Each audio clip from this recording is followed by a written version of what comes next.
All right, everybody, welcome back to Snap, Tackle, and Talk. Tonight, we're breaking down all the latest in the free agency scuttlebutt, trade rumors, and so much more.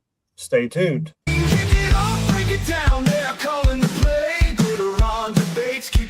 From the day, some rise, some fall on the charts, they balk, but we'll keep tuning in to Snap, Tackle, and Talk. All right, everybody, welcome back. Snap, Tackle, and Talk, a football podcast that is better than some, worse than others. I'm Dwight Couch, and with me, as always, the man to the left of me or to the right, depending on which way you're sitting, the Apollo to my creed, John. How are we doing? Oh, I should have said your last name. The Apollo to my creed, Mr. John Reed. There we go. Dang. That sounded better. Missed opportunity, though. we salvaged it. We circled back to it. It's okay. Things going pretty good. Same old, same old. I have a little more free time now that basketball season's over. But spring ball is coming up for baseball, so super excited about that. There's always got to be some sport going on. Right. No, they always find a way to keep you on the road spending money. Oh, yeah. How about you, Dwight? Oh, it's been a fantastic week. You can see my curtains here. Check those out. They're not nice new or anything, but you normally don't get to see them. So it's a collection of lightsabers. You can see my X-Files poster behind me. So that only means one thing. My laptop is not working. So I'm on the mobile device tonight. But no, it's been a good week. It's been a lot of weather, a lot of hot and then cold and then warm and then cold and warm again. So I'm pretty excited. Did a lot of Pokemon recently. So there was some good things going on in Pokemon Go. Watching a lot of wrestling. So yeah, that's about it. Pretty par for the course week. There you go. Yeah. So we are columnless tonight. Wait, really? I thought he was here. And oddly enough, when we actually have some relevant Bengal news to talk about, is the night he's not here. Yep. So there's a lot going on in the world of football, and we're going to break it down tonight. We're going to talk about some of the latest trades that have already happened. We got some NFL rumors with free agency looming next week. When we join you next week, it'll be in the books. Free agency will be started, and we'll start hearing where people are going. But let's jump right in. Let's talk about the big trade. Let's see. We got some chat. Joe. What's up? So we got, hey, how's it going? Joe Nell Freeman. Sorry, I'm trying to read this on this little screen. I'm pretty sure it was Jolene. Yeah, okay, yeah. Well, yeah, Jolene Freeman. We got Narburns. Granny's got a bazooka. Uh-oh. Granny got a bazooka.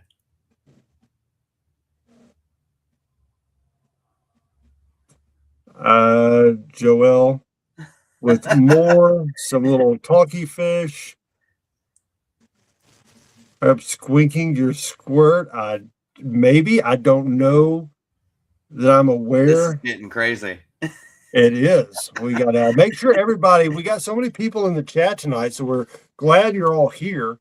Make sure you hit that like button, subscribe, and hit the notification bell. You don't need to hit you don't have to hit the notification bell. That's the one I don't personally hit on a lot of things. Hit the like and interact in the comments. That's really what we want you to do.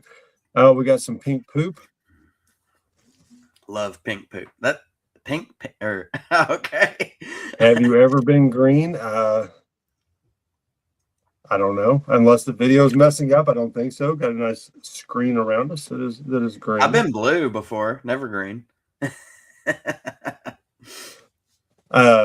So yeah, let's talk about it. David Montgomery moves from the Lions to the Texans. Yep. What are your initial thoughts of this trade before we get into what it brought and everything? What does this do for the Texans? Potentially, it does a lot. David Montgomery is a very talented back in this league. However, it's not going to do very much for him if they don't build that offensive line.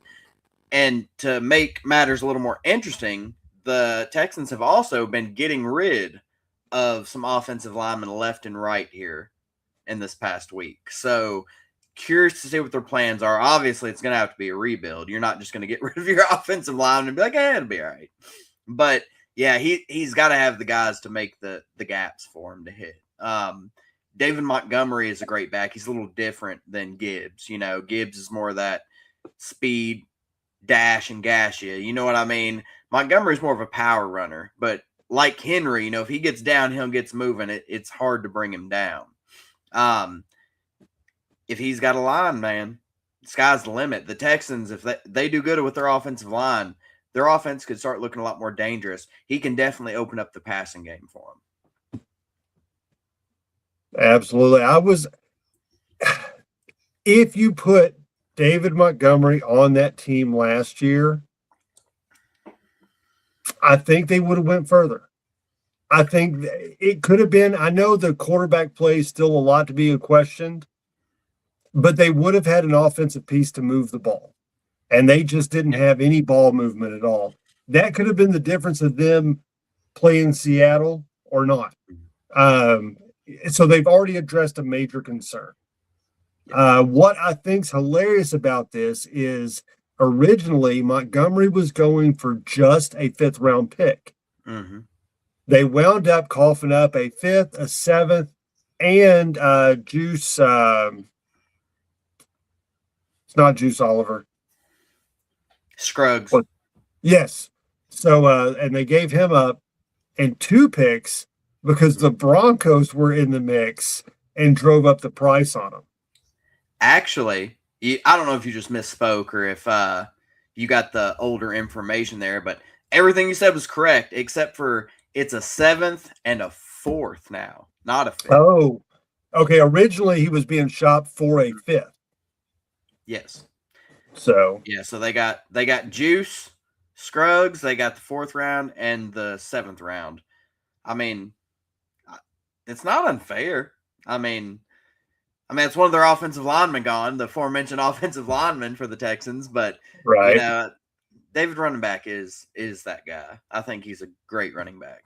Yeah, I would have been thrilled. That's one of the players I would have coughed up a little bit to have him on the squad next year. So I think that's a huge pickup for the Texans. To me, looking at it, they won that trade for sure. I'm going to pronounce that Bogina because if I pronounce the other way, it's going to sound weird. Yeah, we'll go with Bogina. Something about a clock.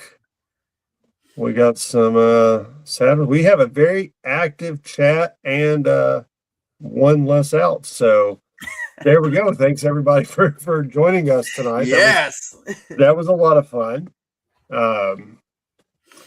So yeah, that's the only trades that's been completed so far. However, Kyler Murray looks to be being released next week unless they can work out a trade in the meantime, which at this point I would think there's probably no trade to be worked out, that he'll be released and just signed somewhere. Where do you think the best fit for Kyler Murray next season's going to be?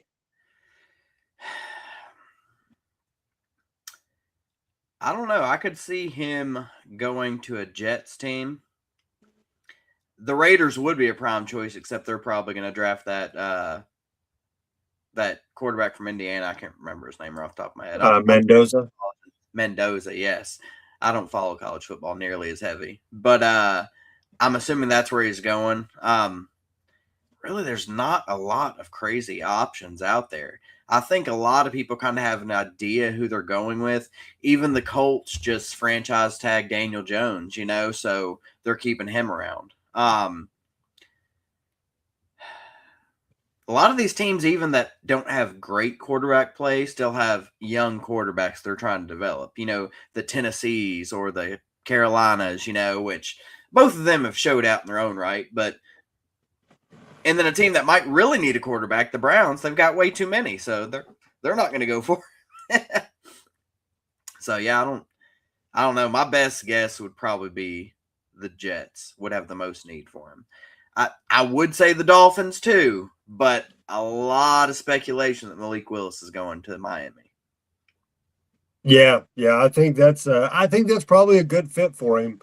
However, on Kyler Murray, I can see the Jets. There are rumors that teams would be willing to give up a 3rd-round pick for him, and maybe Arizona might pull that over the weekend. That would be interesting to see if somebody could, kind of sneak in and not let him hit the market. Here's an interesting thought on him before we move on. If Aaron Rodgers decides not to stay, the Steelers, I could see being interested in a Kyler Murray. I wouldn't hate that. I mean, out of all the places he could land, it's a better spot than Arizona's been. Mm-hmm. I could see that working. I mean, that could be a jump start to Pittsburgh, getting maybe 10 wins next year. Yep. So no, I wouldn't hate that. And if they gave up a 3rd-round pick, no big deal, because it's not that good of a 3rd-round pick. That's true. It's very true. Heard it here first, folks. Boom. John, breaking news: Kyler Murray to Pittsburgh. Mm-hmm. How would Watch what happen now? right? No, I mean, let me ask you this: being in that division, if Kyler Murray was to, with all the other pieces, now they got to sign their running back. But if they keep all the pieces they had there this year, and they just replace Rodgers with Kyler Murray, do you think that makes a difference? First, your new head coach. I mean, any team, honestly. I think the Steelers. I think eventually we'll catch up to him. And I think we kind of had this conversation a few weeks ago on the show. But I think the dynamic between Kyler Murray and what they've had is in like the veterans like Aaron Rodgers, Russell Wilson. I know Russell Wilson's a mobile quarterback, but he hasn't been very mobile. You know what I mean? I think Kyler Murray He's only mobile because he moves around from team to team. That's as mobile as Russell Wilson can be. No, but I think that extra dynamic of mobility, at least mobility to the next level, we'll say, really changes how teams would play the Steelers. With it being unpredictable like that and you kind of having to guard both ways, and if that defense stays as strong as it has been, I could see them getting some wins in the first half of the season until teams start to figure them out. So I think it does instantly change, and I think Kyler Murray is definitely an upgrade to either of the two quarterbacks they've had recently starting. However, again, Kyler Murray is a good NFL quarterback, but I don't think he's the end-all, be-all. I don't think Steelers fans think that is a franchise quarterback for them. It's just kind of it would have to be a stepping stone. You wouldn't be able to give away the farm to get him. Right. So you brought up Russ Wilson. This will bring me into some of the notable backups or / kind of some bridge quarterbacks we might get this year. You got Russ Wilson's on the market, Tyrod Taylor, Zach Wilson, two of which are from the Jets. The other one two are from the Giants, one leaving the Jets. Russ Wilson has been tied to Kansas City as being the backup for Patrick Mahomes next year. I don't hate that for Russ. I mean, if he's going to fall to a spot, man, if you're going to be a backing up in Kansas City, I mean, at least you got a shot for a ring because they're returning everybody as far as I can tell. So Kansas City is going to be intact with a better coaching squad with Bellamy back next year, or Bieniemy, however it is correctly pronounced.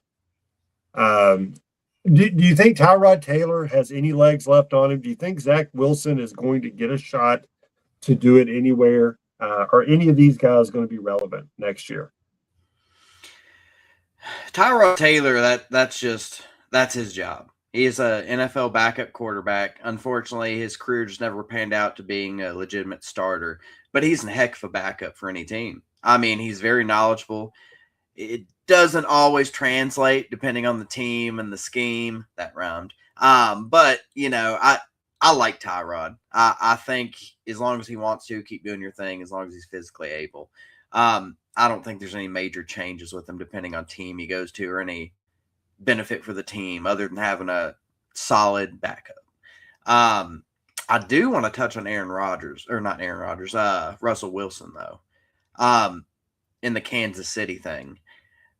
The only reason I see for him doing that is just, well, I guess there's two. Like you said, maybe he just wants to go somewhere where he's pretty sure they're going to get a ring, give it a shot, as a backup. But at the same time, when you've been a starting quarterback your entire career and you've won a ring being a starting quarterback, it's kind of diminishing to go somewhere to win a ring as a backup. I don't know. The only reason that I could legitimately see him staying and doing that is just for the love of the game, just wanting to be around the game. But even then, find you a coaching gig, even if it's high school. Like, I don't know, like, why would you? He's not a spring chicken anymore. You know what I mean? If you know there's not a legitimate chance for you to be a starting quarterback on an NFL team, dude, you've won a Super Bowl. You've been to the playoffs. You've climbed the mountain. Russell Wilson's had a pretty decent career. Hang it up, dude. You don't need to go be a backup somewhere. I mean, unless, like I said, you just love the game that much, you just want to be around it. That's fine if that's what he wants to do, but I don't think he needs to go be a backup somewhere. It could look at it this way. If Russ is looking for some little sort of redemption, it's not going to happen on any team that he would be able to start on, because those are all teams that are starting their rebuild. That's the only team he could start on. You don't necessarily want to go out getting cut by the Giants, or being like, hey, you're not even good enough to be our third string. We're going to start all these other people over you. Maybe one shot of redemption, a 2-year arc with Kansas City.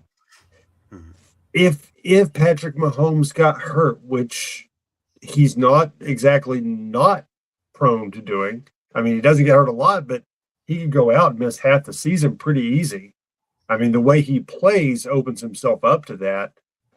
Russ could look at that and be like, man, that's a Ferrari waiting that I wouldn't have to helm as much as I would other teams. If he did get hurt, I could be the hero and I could ride off one more time. Kansas City might provide him really the only option to do so. Well, let's not forget, if he does get signed as the backup, like the true backup for Kansas City, there's a good chance Russell Wilson will be starting at least the first few games of the season. I know Chiefs fans are going to hate me for saying this, but there's a good chance Mahomes is not going to be healthy for the start of the season. That injury he had was gruesome. I know everybody's like, oh, those injuries aren't as serious as they used to be. And yeah, players come back earlier than expected. And, it's a better trend as far as that goes. But in all likeliness, Mahomes is going to miss some type of time at the beginning of the year due to that injury he suffered. So if Russ goes there, then he's got a starting job. And maybe that's it. Maybe he just plays some Mahomes, comes back, and then he's like, I'm retiring, guys, right in the middle of the season. Right. I mean, stranger things have definitely happened. You talked about Daniel Jones getting tagged, but his tag is a little. He has the right to negotiate on his, and Indy has to match his offers. I don't think that's going to be a big deal. I think the end of his season was enough that, honestly, if I'm Indianapolis, I would be questioning how much I extend him to without him coming back and proving again, because his later half of the season was much different than the first half of his season. Yeah, and I think that's why Indianapolis chose that tag. Because I think Indianapolis realizes they hold all the cards. Like you said, as the season went on, he trended downwards, then followed up by that injury. So now he's hurt. Now, are you going to come back and play the same way as you did to start the season last year? Or is that injury going to linger and affect you? Or are you going to get injured more? There's all kinds of questions. And don't get me wrong, he had a great first half of the season last year. But that wasn't enough to change everybody's mind. People need to see more. Nobody's going to be kicking down the door to get Daniel Jones right now. So Indianapolis holds all the power in that relationship. So I think that was a smart move by them.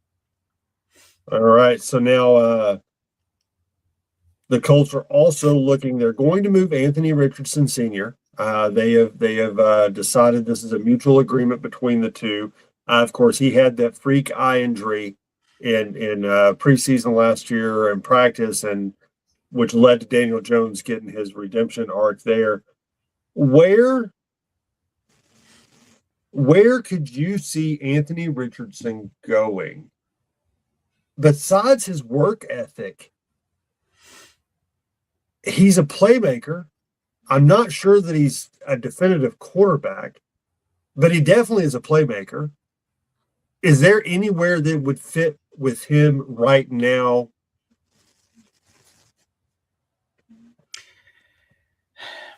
Well, let me start off by saying I think a lot of people are going to be disappointed. These quarterbacks like Anthony Richardson and other guys who were trying to be starting caliber and suffered injuries or whatever the circumstances may be, because I don't think there's enough starting positions to go around.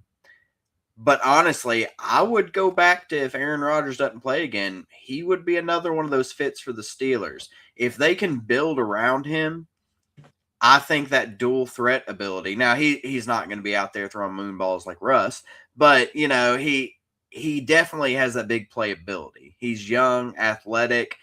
He can break free. And the guy can throw. He's not a bum. You know what I mean? He's just not consistent. And his attitude is questionable. That whole take me out, I'm tired deal, But I don't know. I don't foresee Anthony Richardson being a starting quarterback on any team this season, to be honest. Unless it's I could see Aaron Rodgers screwing the Steelers, because the longer he waits to decide what he wants to do, the less options there's going to be for the Steelers to turn to. So a guy like Anthony Richardson may be the only option, unless they want to go in-house with old Mason Rudolph or whatever it is. Right. I kind of think Anthony Richardson, he was one that I think could wind up in the Jets. I don't know that helps. Arizona might be in the market, but that's and then you got potentially Miami. And I think that's about your only three questionable where he could actually land. You've got young guys, right? And there's three ways I look at it. You got young guys who are going to come into a bad team and elevate it, and the team's going to be relevant because of them. Now, you've seen that a lot with some quarterbacks like Joe Burrow. His first season, the Bengals weren't as hot as they had been, but it was still a lot better. Joe Burrow went in and instantly affected that organization. And then you got guys who are kind of in the middle. They come in, it would be nice. Their game would look a lot better if they had more weapons, but they're not making the team worse. And I think that's more where you get Titans quarterback. What's his name again? Ward, Cam Ward. Cam Ward, yes. He has good games. He has poor games. I don't think his play really affects the Titans one way or the other. I think they're just a meh team, But then you get guys who need support. And I think Anthony Richardson is one of those guys. You have to have a team around him to help him succeed, because he's not a team elevator. He's not going to go out there and put anything on his back and carry it. So if he's not going to a team that has help and weapons like the Jets, he's not going to find success. All right, so staying on the Miami train, so Tua's likely to get cut. Any shot? Do you think is there any shot anybody is even looking at to him and be like, "Hey, I want to trade for him"? I think there's a chance. And like I said, there's those desperate teams that we've been talking about, the Jets, And again, if Aaron Rodgers screws around, that could be an option for the Steelers too. Like just somebody who's played a season and they know can get them through a season. You know what I mean? But these guys aren't going to be difference makers to any team. I could possibly see him go to like an Atlanta, and I know they've got Penix and all that stuff. They're going to be getting rid of Kurt Cochains. That's already pretty much done deal. But if Penix doesn't work out, or they're not really high, we still don't know exactly how Stefanski feels about that roster. So these teams with new coaches, it's kind of still up in the air. People make assumptions, but you don't know till you know. So Atlanta could be looking for a new quarterback. And that wouldn't be bad, even for an Anthony Richardson, because they do have some weapons, okay? So if you put them on a team like that, one of those guys, they have more of a chance to flourish. What about another trade candidate here is A.J. Brown. Any shot, if we see A.J. Brown move, how quickly do you think and how big the package and who wins? I think there'll be a lot of people in on A.J. Brown. Rightfully so. He's a big-bodied, great receiver. There is baggage, though, that comes with A.J. Brown that we've seen the past year or two. I think where it gets sticky is I think A.J. Brown is going to feel like he's worth more than what teams want to give him or give for him. The Patriots have already actually come out and said they wouldn't be opposed to having Stephon Diggs and A.J. Brown on the same team. Tyreek Hill's also been tied to the Patriots as well, so they're looking for offensive weapons for May. But yeah, A.J. Brown could go to a number of including the Baltimore Ravens. The Baltimore Ravens could really use a big-bodied, skilled ball catcher. I don't think there's many teams, aside from like the Bengals, Cowboys probably, that would be out on A.J. Brown. Yeah, I would say, I definitely know the Broncos would be in the conversation as far as what they would. I don't know how much they would offer in particular for him. Just based on the fact that if we traded for him, I think Courtland Sutton would have to go. And I don't know that we need him to go. We just need someone to be in there beside him.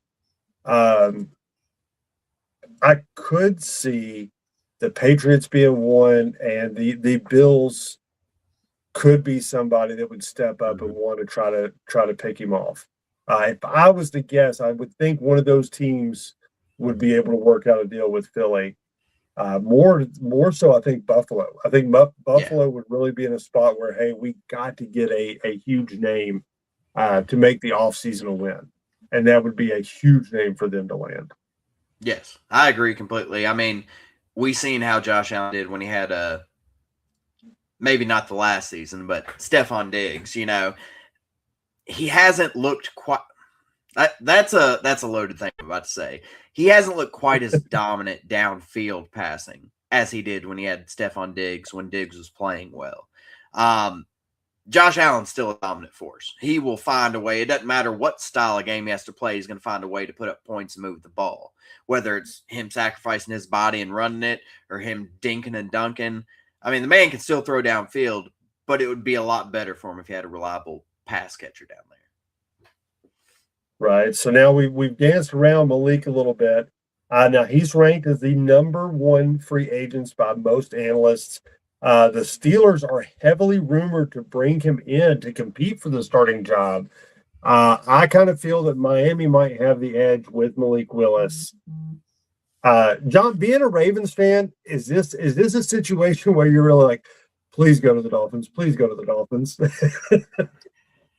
Yeah, I definitely don't want to see him in black and yellow because I know the Steelers are an organization that would give him what he needed to thrive. And honestly, it's bittersweet. It's like I want to see Malik Willis succeed because I've seen how much talent he had playing for the Packers this past season.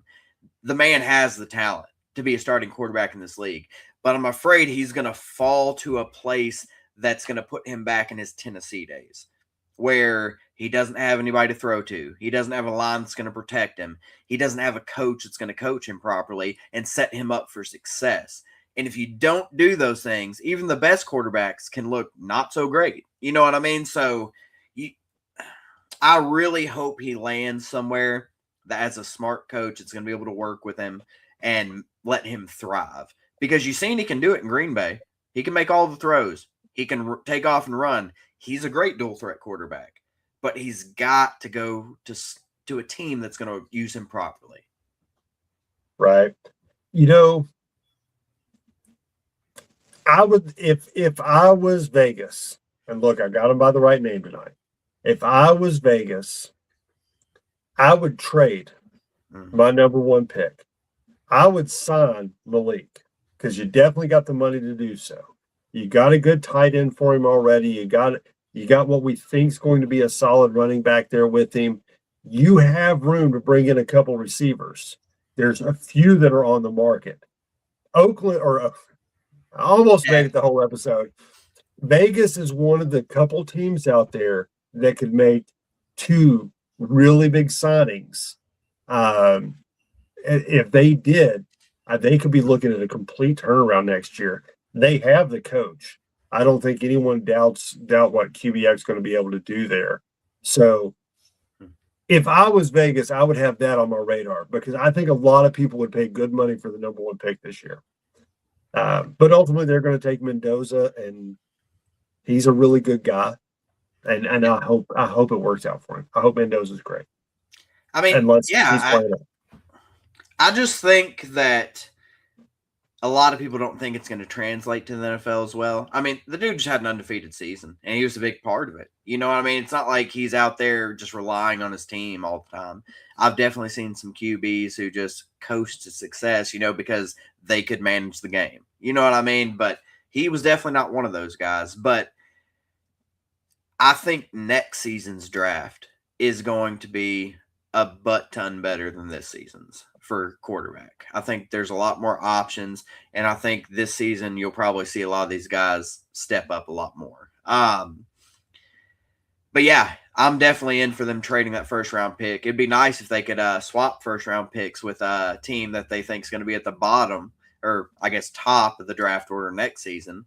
You can just get Malik Willis if it doesn't work out. Look, you got a high first-round pick next season. Right. So safe bet, swap the number one with the Jets. Let the Jets have back-to-back picks because there's a really good shot that the Jets will be there again next year. Yep. Let's talk about Cincinnati. They decided not to tag Hendrickson. Where's the most intriguing option for Trey Hendrickson to go?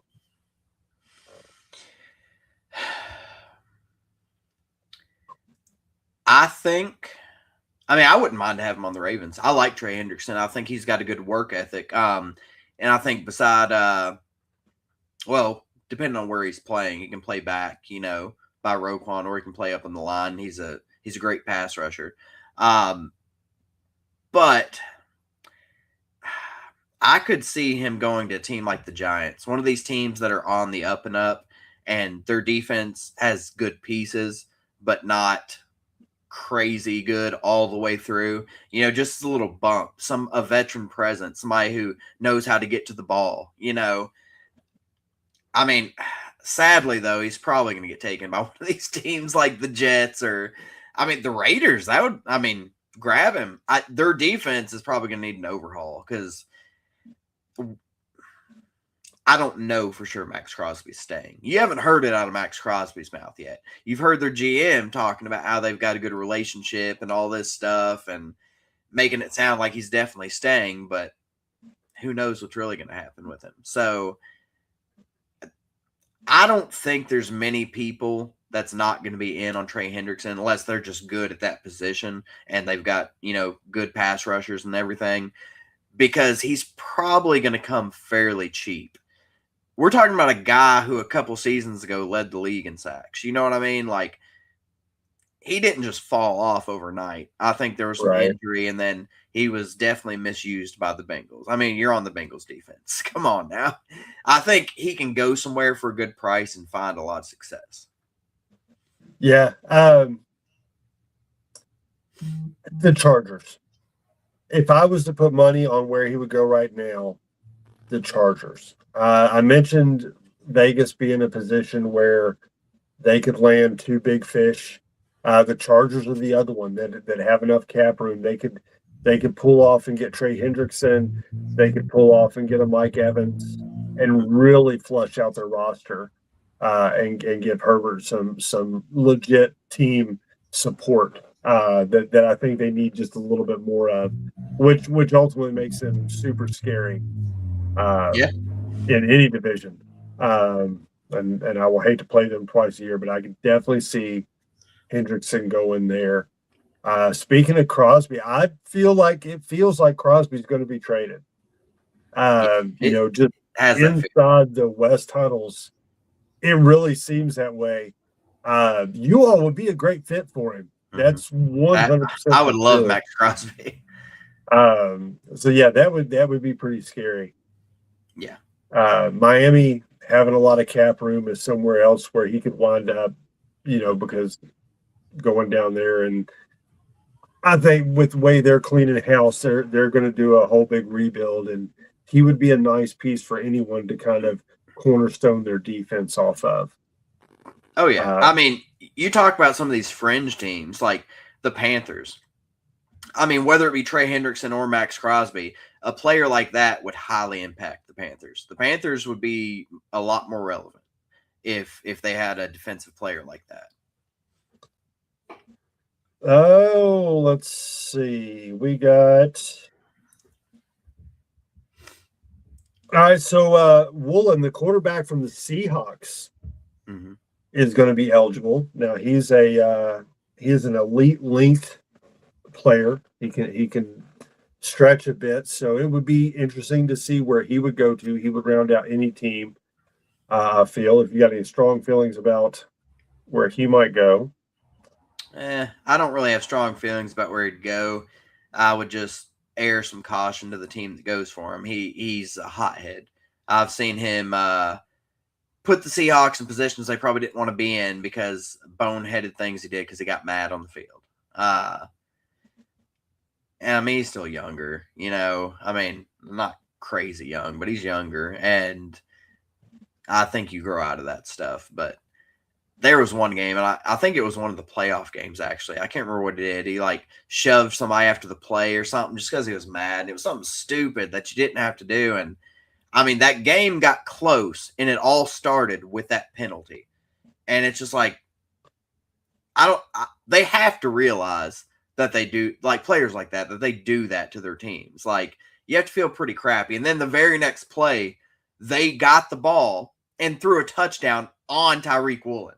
So it was like a double whammy. I'm like, dude, Seahawks got to be cussing him under their breath right now. Probably not aware he does it. I've often found people that kind of infest the rest of the team don't really know that they do it. Let's look at some of the tight ends coming available. The interesting part here is the age. Most of the tight ends we're getting ready to read off are all up there, longer in the tooth tight ends. We got Zach Ertz with the Commanders. We got Dallas Goedert with the Eagles. Travis Kelce's technically a free agent. The Chiefs are going to sign him if he decides to come back and play, which I'm pretty sure he's going to. We got Isaiah Likely. There's one. He's a good TE2 for anybody out there. And then we've got David Njoku, who to me would be the best tight end available. Are any of the tight ends available in this year's free agents class? Are any of them going to make a team more relevant than they already are, or are they just solid veteran pieces at this point? Yeah, I mean, no, I think honestly, Isaiah Likely, he's young, and I think he is a number one tight end on probably more than half the teams in the NFL right now. The only problem is we have Mark Andrews on our team, so you didn't get to see a whole lot of Likely. But when he was on the field, he was making his presence known. I remember a couple years ago we played the 49ers on Christmas. Isaiah Likely went off. I mean, he was one-handed catches, and the dude is very slippery. So he's one of those tight ends that they're not big and, sluggish running the ball, kind of like Mark Andrews. He's just chugging. You know what I mean? Isaiah Likely will slip around you like a receiver, make moves, spin, jump. Isaiah Likely is a very good tight end, and I think any team who gets him is going to be better for it. Dallas Goedert's another one. He's still, I think, in his prime. He will instantly make a team better. Njoku is still extremely good, and I think he will make any team he's on better, but I feel like he's aging a little bit. His past couple seasons, his productions went down. Honestly, that last season that Joe Flacco, not this past season, but the last time they played with Joe Flacco and won all those games, that was his go-to guy. Njoku was on fire that season. But yeah, most of those tight ends you said, I think, are going to make teams better. There's some young guys on teams tight end wise that are pretty good, but those guys are proven. There's something about proven that just sticks out to me more than seeing what happens. I don't know. Speaking of tight ends, did you see in the combine the tight end from Oregon set 4 or tied? Anyways, it was a freakish day, and I don't have my computer available to actually pull it up. But he matched up against 4 prime athletes as far as, what his dash yards were. Amazing performance. Has probably upped his draft stock by quite a bit. Personally, we are in a position where we could use a tight end. I would like that, but there's no way he'll be there by the time we pick. But curious your thoughts on anything you've seen in the combine, because that was about the only thing that really stood out to me moving into the draft season. I mean, what stands out to me the most, honestly, every year is how fast these kids are. It just seems like they get faster and faster every year. Pretty soon they'll be running the 40-yard dash in 2 seconds. Just be like the flash out there, But, I mean, these kids are athletic. And I think that goes to show you how much is demanded of NFL. Well, not just NFL, any professional sport now. The bar is continuously getting raised. So you have to be stronger. You have to be faster. You have to be able to jump higher. Where does it end? You know what I mean? Pretty soon, I mean, you're going to be required to be able to fly to, play sports. I don't know. I'm always impressed to see kind of these stats as they come out. So he set the all-time combine record for tight ends with 4.39 on his 40-yard dash. Dang. That's pretty good. Solid for most positions. Right?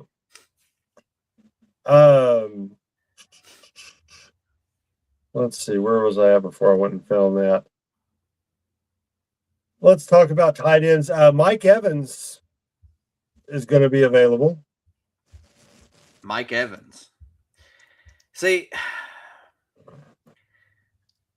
Mike Evans is another one that is right up the Ravens' alley. Now, I don't know if we're going to continue this trend with Jesse Minter, if that was like a John Harbaugh thing, kind of bringing in these veteran receivers and stuff and making them kind of our number 3 guys. But Mike Evans is another big-bodied receiver who can get up there and block out and make a tough catch. Until this past season, he'd had many seasons with 1,000-plus yards receiving. I don't think he's lost it. The only downside to Mike Evans is he is injury-prone. But in a diminished role, I'd say that would also diminish his risk for injury as well. So, again, a lot of teams looking at it that way could benefit from Mike Evans. I think he'll find a home pretty easily. I think you will too. This one, I think Mike Evans. Again, the Chargers make a lot of sense there. Mike Evans being older, when you get older, you like to stay in a certain climate. Moving from Tampa to LA, probably better weather, honestly, less rain and stuff, but you've still got a warmer climate to play in. So I think that's a good fit for Mike Evans. He'd be a good fit anywhere. I mean, there's not a single team where he couldn't land and be some sort of added value instantly. Oh yeah. Debo Samuels from the Commanders, he can really change your offensive scheme if you were to get hold of him. He's going to be available. I can see several teams coming down on this. I think he's going to be a matter of. I don't think he's going to be one of those that are immediately. I think he'll be later on in the free agency once we see it dwindle down and who's got some extra money laying around. He might not get exactly what he thinks he's worth, but I think he'll definitely get paid. Yeah, and I mean, it boils down to the best part about his game is the part that he doesn't want to do. He is very good on those trick plays, like the backfield catches and running, out on the sideline, or the trick plays where you loop around and he turns into a running back. Like these plays, because he has that breakaway speed and he's shorter and stockier, bigger body, so he can run over guys. Like when you add that aspect on top of his deep threat ability, like that's when he becomes a really good receiver. But he just doesn't like doing that other stuff. He just wants to get out there and run a route. You know what I mean? Which is fine, but you can't take away your best attribute and expect teams to be knocking down the door for you or be willing to pay you highest price. So again, he's another one of those that I'm sure he'll find a home, but he's, like you said, he's not going to get what he thinks he's worth. We got Alec Pierce. Now, this is one on a lot of people's radar. He's a vertical rising threat. He finally put it all together last year. I think him and Rashid Shaheed are going to be the two most talked about receivers that are free agents, in my opinion, this year. I'm excited to see where he goes. Really hoping, he's one that I'm personally hoping winds up in orange and blue. I would like to have him next year. That would be fantastic. Any thoughts on Pierce? I mean, I don't think he's quite as prolific as some of these other players that we've been talking about, but he's one of those guys that can go in. Like, I think of Hunter Renfrow back in the day. You know what I mean? Obviously, different body style and stuff, but one of those guys who are just always open. Like, you can always rely on him on third down situations. They called him Third and Renfrow. Like, I think he's a very reliable pass catcher, and he's good at his routes, and he's a good veteran-minded presence. I think he definitely helps any team he goes to. He's just not quite as big named as some of these other players we've been talking about. Now, you got Rashid Shaheed. Where do you think he lands? Is he back in Seattle, or do you think he gets a better offer elsewhere? I don't know if I mean, don't get me wrong, there are probably going to be some desperate teams out there, but I mean, I don't think he's a bad weapon, but I don't think he's going to be first on everybody's radar. I think he's going to go to that team that's been holding out to see what they can work around, what kind of cap space they can make, or just a team that already has a set roster and they just need that one position filled, or just some depth of that position or something. I don't foresee him getting a better deal anywhere else. All right. And then the only other notable wide receiver is I think we got Romeo Dobbs. He's a very smart player. He's a very high IQ player. He could be a good number 2, maybe on the right team. Any thoughts on where he should land anywhere outside of Green Bay, or should Green Bay just pony up and keep what Jordan Love knows together? I could see him going to one of these Midland teams like the Cardinals or somebody like that, or maybe even go out to help the Panthers. What's his name? McMillan, is that his name? Tetron McMillan, their rookie wide receiver. He showed out. He's going to be a great wide receiver. And I mean, you could find a cheap number 2, 3-2 borderline, and Romeo Dobbs that could help out a team like the Panthers. Just give them more options. Yeah, the Patriots would probably be a good landing spot for him. If they're not going to be able to land someone like AJ Brown, if you're going to keep Diggs and you put someone like that opposite of Diggs, that would probably work out pretty well. That's true.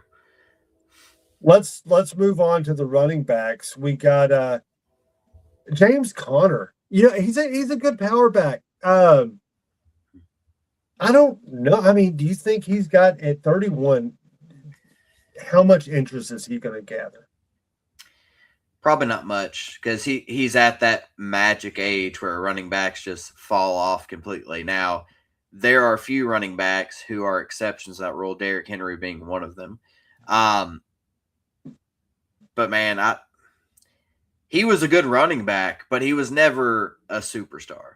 You know what I mean? And if you're not a superstar by the time you get into your 30s, you're probably not going to have a whole lot of success from that point on. I foresee him, unless a team, like I said, is just super desperate, just cannot get a good running back, then he's more than likely going to be like that, just rotational guy on the team. Somebody who you can put in certain situations. He's not going to lose the game for you or fumble the ball, but, Miami, meet your new running back. I don't know. Achan showed out last season. I like Achan a lot. Yeah. Actually, maybe that would be a good fit. Put him right behind him there, so that way you got a little veteran insurance. Mm-hmm. Coming off, James Conner originally started for the Steelers. Speaking of the Steelers, Kenneth Gainwell coming off his first 1,000-yard season. He should garner some interest. I think Pittsburgh will pay him. Probably. I wouldn't see any reason why not. So I don't see him really going anywhere. Yeah, I would probably agree with that. I mean, the Steelers are usually, unless there's issues or somebody's just wanting way more than they're worth, are usually pretty loyal about keeping players. I mean, you see the ones that aren't loyal. You get the not AJ Brown, but Antonio Browns and the George Pickens and just the drama-filled players. The Steelers aren't much for drama. Who was their other running back when James Conner was there? It was. I think Gainwell was there at one point when Conner was. I think Gainwell was there at some point when Conner was. Who was it? Conner always fitted the mold as I thought he was going to be a Steeler. I thought he was just going to be a Steeler. That was it. And I was always shocked when he got moved. I think Benny Snell was there. Yeah, I think Benny Snell was there when Conner was there. Yeah, that was they were like 3 running backs, right? Yeah, the Steelers typically have like 3 running backs that well, I don't know, when they had Le'Veon Bell back in his prime, I mean, they left the ball in his hands a lot. Le'Veon back in the day, he was that patient runner. He would sit there, kind of like they talked about with Kenneth Walker in the Super Bowl. Like, he would just sit there and wait for holes to develop and then hit them. You know what I mean? Like, that style works if you got that burst. But once you start losing that burst, then the holes close in too fast. So you gotta hit the ground running at that point. All right, so let's look at the top 3 running backs that are free agents right now. We got Rachaad White, who I love, great back. We got Travis Etienne. Yes, stayed healthy all year. If he can do that again, he's a solid back. And we got Kenneth Walker, who clearly the Seahawks did not tag. Which it's pretty expensive for them to do that and guarantee all this. Let's start with Travis on the Jaguars. This is elite breakaway speed, great pass catching ability. Does he get a bigger deal from someone else outside of Jacksonville? He could. I think there's going to be teams that could definitely benefit from that.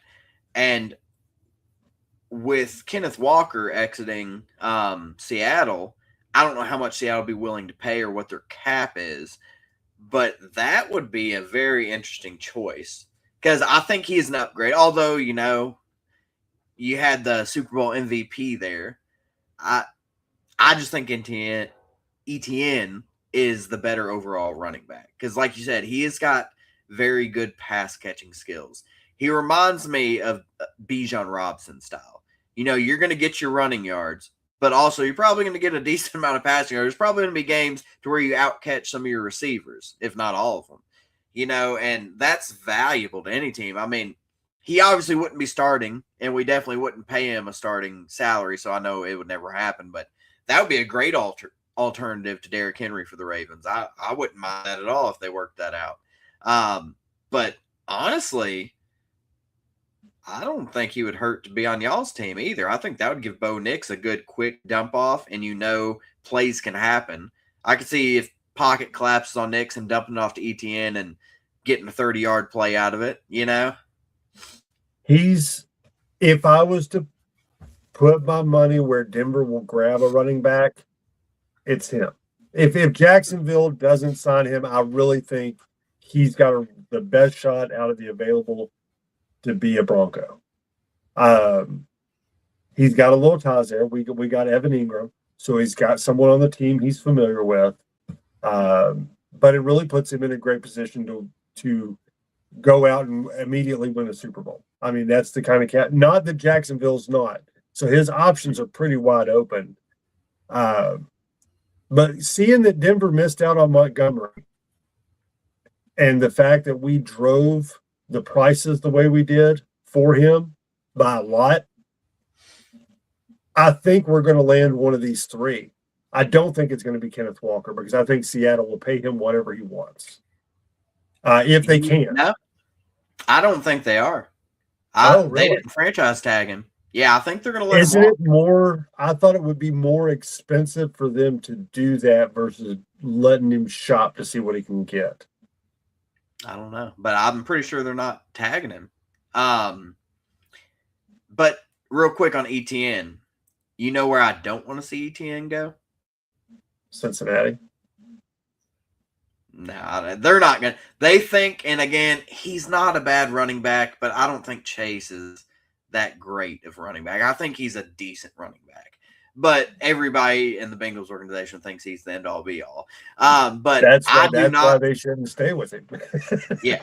I do not want to see ETN go to the Chiefs. I think he would be very dangerous for the Chiefs. The good news is I don't think the Chiefs have a lot of cap room. They don't, but one of their most desperate positions is probably going to be running back. Hunt's getting old. Pachenko, I think they're about done with, or Pacheco, whatever his name is. That would be scary.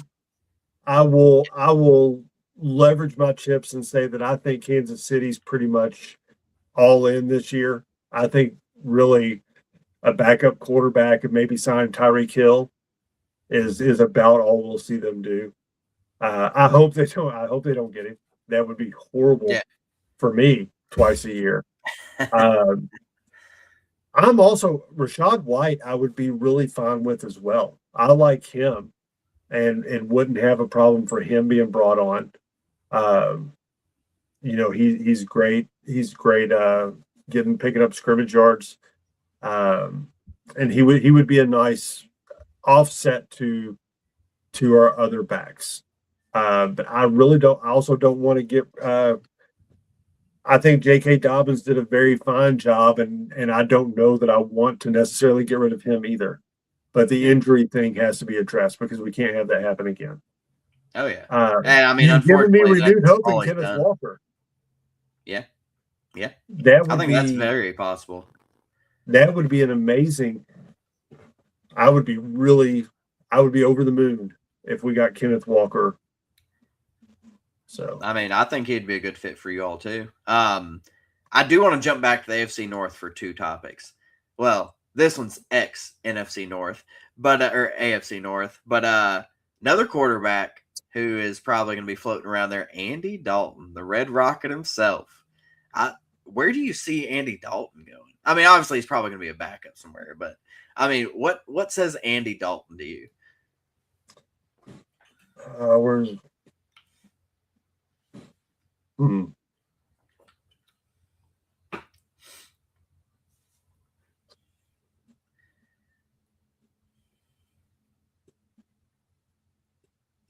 Arizona?